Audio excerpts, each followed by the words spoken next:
just a day after naming the Congress as a client of the firm Cambridge Analytica. I'm referring to the Indian National Congress. In his testimony before British lawmakers, Christopher Wylie has now tweeted more details of the firm's operations in India.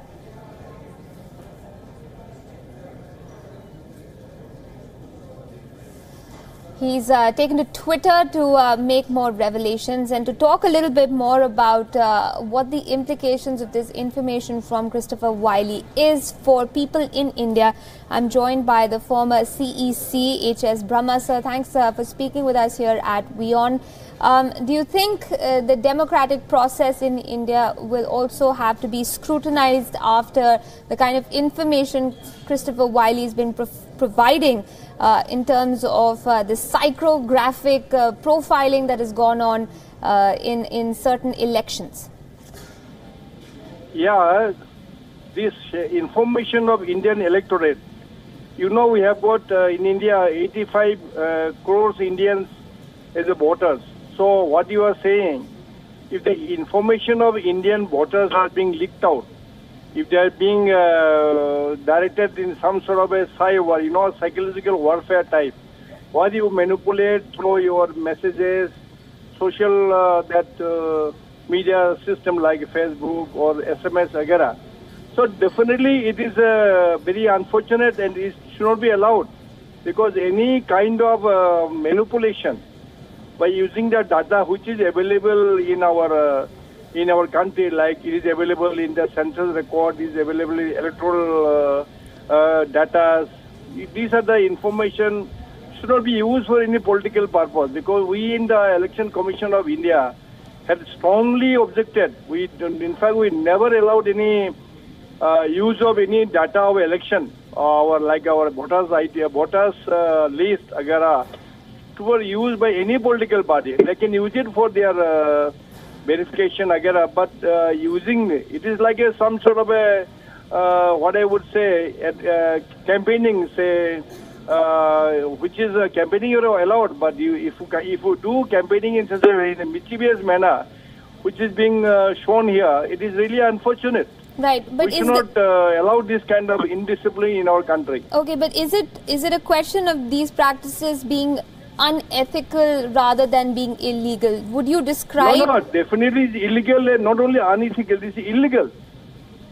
You're saying that this is outside the legal ambit. You cannot use a data of election commission, or for the matter any data of this country, by any private organization for manipulating the voters. For example, suppose there is a closely contested election, costly, a very tough competition between two candidates or two parties. The difference will be less than 1,000, 2,000 or 3,000 in an assembly election. So if you can manipulate some few thousand voters in this manner by what you are trying to say, by the data, it is very, you can always manipulate the result of the election, which will be definitely illegal and wrong.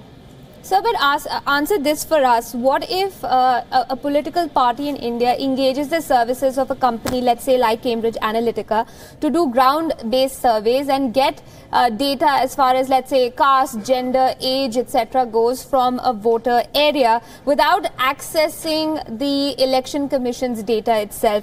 Would that be considered illegal? Any political party can get their done for political party to know the mood of the candidate, the caste, religion, creed combination, so that they can select their candidates for their particular constituency or assembly or parliament. But going through some third party, foreign agency, I don't know how far it will be correct. Because first of all, of course, unfortunately in our country, data security is not yet being fully, it is not being fully, what I would say, organized. We have lots of loopholes that they are not being implemented.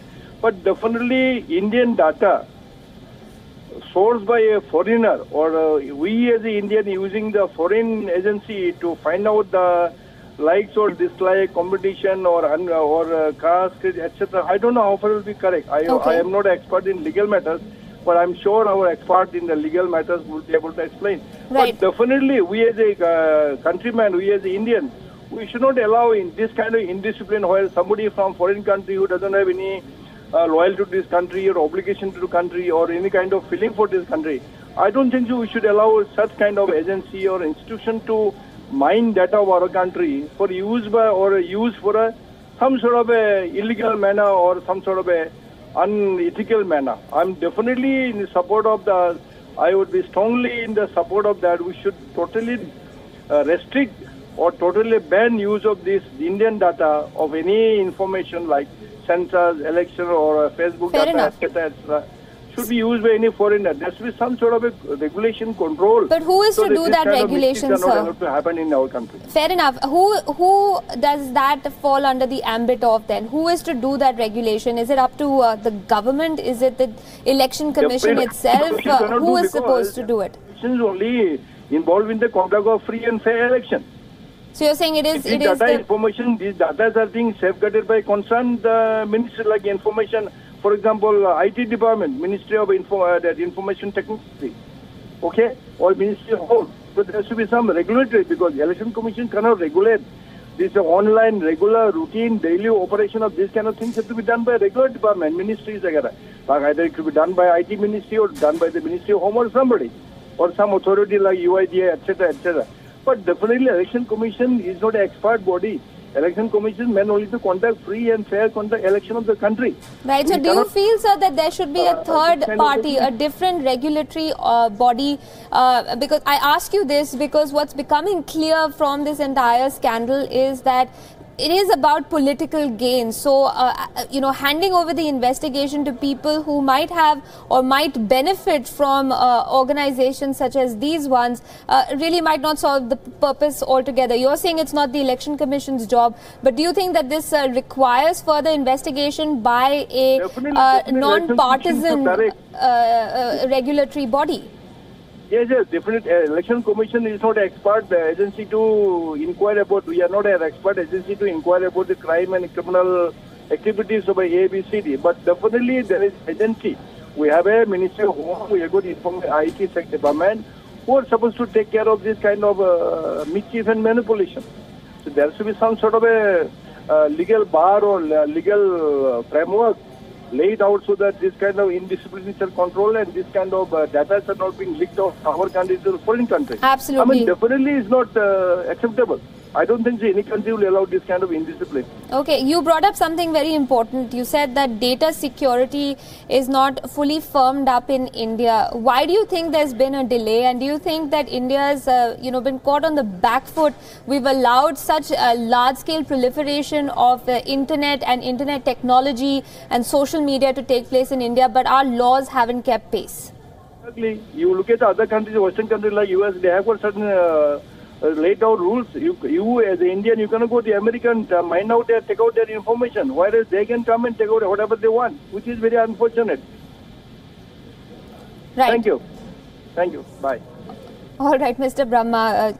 Thank you for speaking with us here at WION. So the implications, of course, still to be fully realized as far as this latest tweet goes from Christopher Wylie, the whistleblower at the center of this entire scandal involving various parties. The names that come to the forefront, though, continue to be Cambridge Analytica, SCL, which is an offshoot of Cambridge Analytica, which was charged apparently with working on the ground in India. From the information that Christopher Wylie has put out on his Twitter account, if you'll allow me, I'll take you through some of those details. It goes to show that the extent of the duration that this company has worked in India goes way back to the 2003 Rajasthan elections.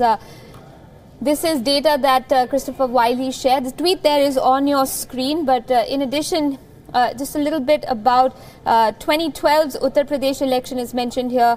2009 general elections are also mentioned. So there's a lot of information that Christopher Wylie's put out. And as the former Chief Election Commissioner H.S. Brahma was just telling us, it seems that data security is becoming more and more apparent as this huge loophole in or perhaps a gaping hole in the security infrastructure in India. He says that it's not the Election Commission's job to act as a regulatory body as far as this sort of case goes. Also with me on the broadcast right now is the former CIC, Sailesh Gandhi. Thank you very much for speaking with us. I'd just like you to, help us understand this latest tweet from Christopher Wylie. He claims that the SCL has been operating in India for a number of years. Does this raise very difficult questions about data security in India and the utilization of Indian voters' data for unethical means? I don't think it is doing that. Across the nation, we've now taken a certain position without understanding the implication. For years, consumer research has been done for marketing soap, toothpaste, or even for elections. This is nothing new. And people calculate how to win an election. People give saris, cookers, etc., which is illegal.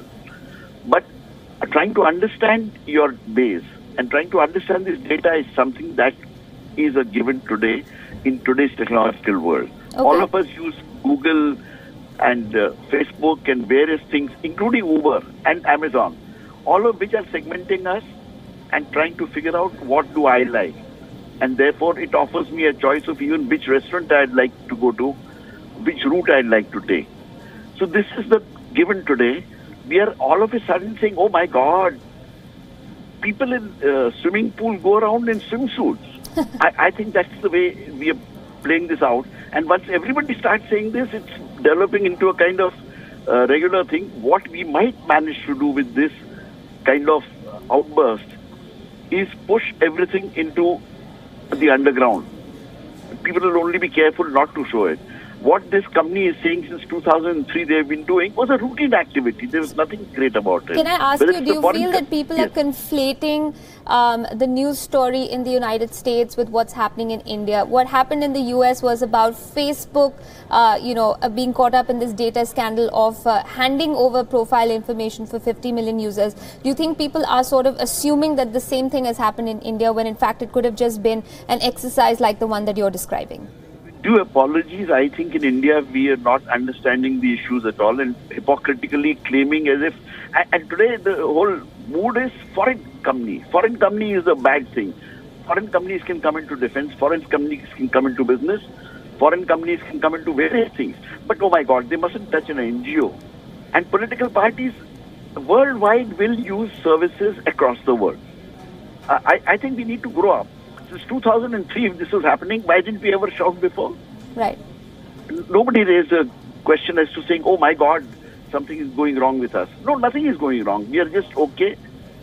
And now the game is, of course, whether Congress can blame BJP or BJP can blame Congress and so on and so forth. Absolutely. So that's becoming more and more apparent that the discourse has become more about a blame game rather than understanding the implications of... For the political parties, it makes sense to get into a blame game. But I'm wondering why is the rest of the nation getting into it? Well, that's a valid question and I think an interesting one. I have another one for you on that note. Do you think this has also created this sort of, let's say, firestorm in the media and social media because it's also about, like you're saying, these activities may well not be illegal, but would you consider them unethical? No, I don't see anything unethical about it. To give another analogy, it's almost like saying, oh my God, girls appear without burqas and ghungat on TV. To me, it's almost sounding like that. There's nothing wrong with it. And this is going to happen. Okay, so can I ask you though one other point that's come up, Sure. Irrespective of, what you're saying that we're jumping the gun here perhaps in India, but does this bring up the question of data security in India? Does that get exposed at least, that India does need a more robust law when it comes to dealing with online privacy, to going by the extent to which we've become dependent on online mechanisms? I think when we talk of data protection, we must understand most of the things to which we subscribe, we are actually giving permission to people. Yes, data, we may say, must not go from one to the other without certain regulation. That's something that the country must regulate. Today, we have no regulation for that. But trying to say that we must become so conscious of our data and concepts of privacy, I think is flawed. The Indian Constitution, please remember, when you talk of privacy issues, you are actually talking of what cannot be published and for what information cannot be given, the right to information.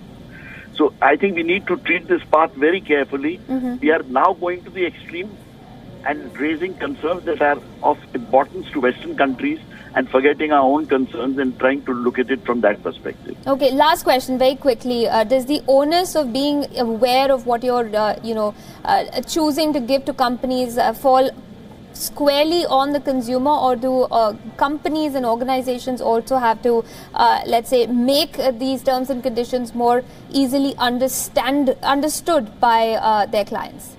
I would say the responsibility lies on both. Okay. As an individual, if I'm driving a car, I'm responsible to see that I don't bash into something even if somebody else does something wrong. Alternately, it's also society's job to make the roads safer. Therefore, I would say in this case, I'd say the responsibility lies with both. Shailesh Gandhi, thank you very much for joining us this afternoon and sharing your perspective with us on that story. We're going to have to wrap up this edition of the newscast on that note. We'll continue to track this story and other breaking news on the other side.